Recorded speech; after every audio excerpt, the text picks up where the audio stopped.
Orlando qidirayotgan va so'rayotgan oq ukalarimizdagi oq rangida oq bayri zo'ri chiqdi.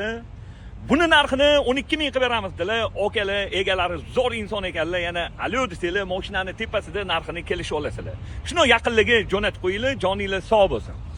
2017-yil probegi 132 ming kraskasi bitta kichkina pitno bordilar. Ustalar bilan yana bemalol ko'rib tekshirib olsangiz bo'ladi. Holati zo'r ekanligi. Gap yo'q. Yaxshi okalarim, okamiz maza qilib ministrda propan yangi gazlarni qo'ydirib qo'yibdilar. Chevrolet Orlando eng fuli. Ikkita baloni xafa, ikkitasi yaxshi ekan. Zavod diskalari, salon holatlari, kurgoy tonirovkalari bormi? Yo'q. Tugagan. Tonirovka qiziqmaymi? Yaxshi, radnoyam zalotoyim yaqinim. Salonlari ideal turibdi.